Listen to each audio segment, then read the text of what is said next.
पर विराजमान हो रहे हैं। सभी मिलकर तालियों से स्वागत करें। सावधान।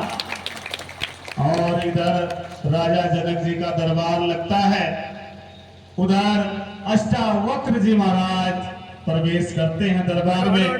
फिर देखिए कैसे दरबारी उनके जो 8 जगहों से मुड़े होते हैं सत्संगत, इसलिए उनका नाम अष्टावक्र पड़ा। कैसे हंसते हैं और सत्संगत अष्टावक्र जी महाराज कैसे सत्संगत ज्ञान देते हैं, आप सभी देखें, आनंद लें।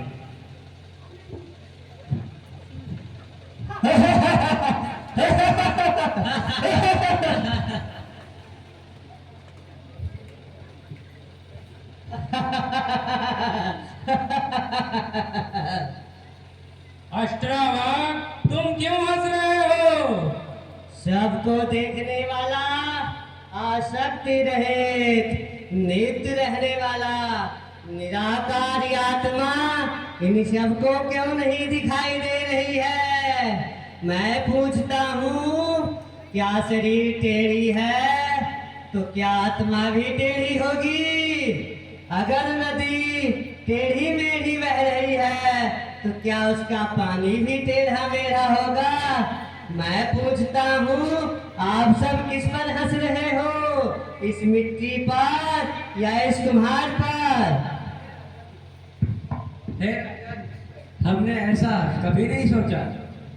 हे राजन, मैं अपने आप को इनके पवित्र चरणों में सौंप रहा हूँ। हमें बड़ा दुख है कि हमने इनका मजाक उड़ाया। हे राजन, यही सबसे ऊंचे और ज्ञानी मनुष्य हैं हम सबके बीच में। हे राजन, इसी कारण ये आपके गुरु बनने के लिए सर्वश्रेष्ठ है राजन।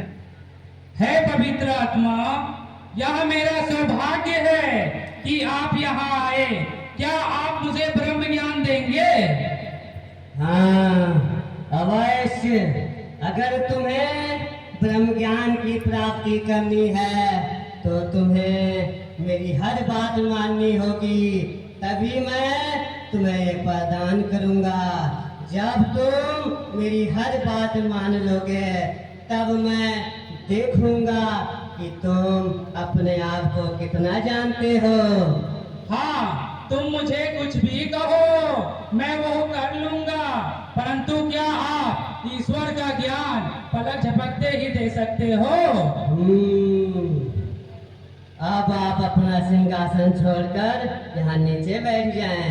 जैसा आप कहें मुनिवर, कृपया अपना उचित स्थान ग्रहण करें।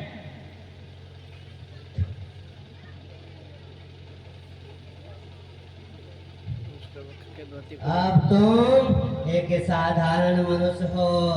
अब तुम मुझे वह हर चीज दो जो तुम्हारी है। मैं आपको अपना राज्य सौंपता हूँ। राज्य तुम्हारा नहीं है, ये तो वंश परंपरा से प्राप्त हुआ है। मैं आपको अपना धन सौंपता हूँ। धन भी तुम्हारा नहीं है, ये तो प्रजा के पास से आया हुआ है। मैं आपको अपना शरीर सौंपता हूँ। आत्मा शरीर की स्वामी है, आप नहीं। मैं आपको अपना मन सौंपता हूँ। हाँ, केवल तुम्हारा मन ही तुम्हारा है। मुझे अपना मन दे दो। हे महान मुनिवर, मैंने आपको अपना मन दे दिया है। अब आप मेरे मन के स्वामी हैं। क्या आप मेरा मार्गदर्शन करेंगे ताकि मैं सही कार्य कर पाऊँ? अब तुम अपना राज्य कैसे चलाओगे? अब तुम्हारे मन पर मेरा अधिकार है। बिना मन के तुम कोई भी कार्य करने में समर्थ नहीं हो। हे महान मुनिवर, ज्ञान को प्राप्त करके मैंने वातावरण और शांति में अनुभव किया है। मैं मोक्ष की सागर में बह रहा हूँ। जैसा कि ग्रंथों में लिखा है कि ज्ञान प्राप्ति के बाद मेरा क्रोध समाप्त हो गया है। अब कोई भी मनोरंजन इस आनंद के समान नहीं है।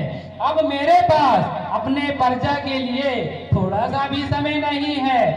अब इस मंत्र का असल समझ आया है। ब्रह्मानंदम परम सुखदम केवलम ज्ञानमूर्तिम् द्वन्द्वातीतं गगनसदृशं तत्त्वम् अस्यादिलक्ष्यम् एकं नित्यं विमलम् अचलम् सर्वदी साक्षिभूतम् भावातीतं त्रिगुणरहितम् सद्गुरुं तं नमामि सद्गुरुं तं नमामि सद्गुरुं तं नमामि। जोरदार तालियों